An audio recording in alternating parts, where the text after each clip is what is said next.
Le 16 mai 2022, Elisabeth Borne est nommée Premier ministre. C'est la deuxième fois qu'une femme obtient ce poste dans l'histoire de la République. 31 ans se sont écoulés entre les deux nominations. Est-ce le fruit d'une véritable évolution depuis les années 50 ou bien n'est-ce pas l'arbre qui cache la forêt?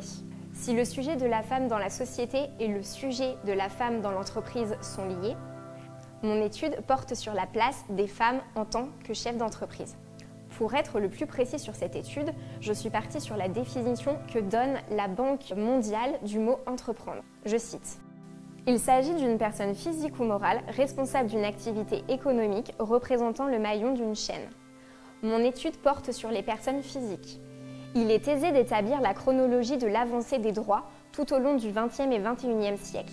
Il est facile d'établir des statistiques sur la création d'entreprises en fonction du sexe et des secteurs d'activité. Il est plus difficile de comprendre les mécanismes en jeu.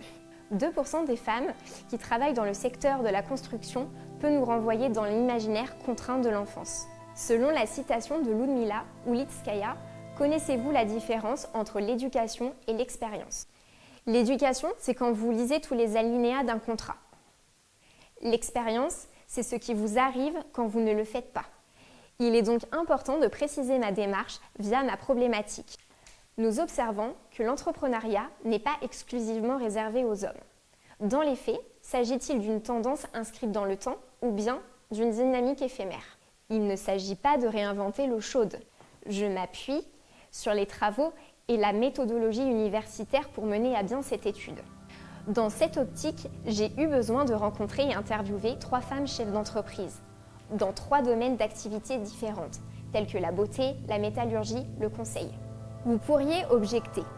Ces 3 femmes ne constituent pas une analyse statistique sérieuse. Ces témoignages ne sont pas là pour ça. Ils apportent de l'humanité au-delà des données brutes.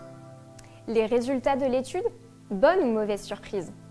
Si on s'en tient aux chiffres, l'évolution de la place de la femme à la tête de l'entreprise apparaît très positive. Le pourcentage pour la création d'entreprises individuelles est excellent. Un effort reste à faire dans les structures juridiques plus complexes, comme les SARL, les SAS, les SA. L'étude ne mesure pas le degré de compétence, d'exigence et d'énergie demandé aux femmes pour avoir ce résultat.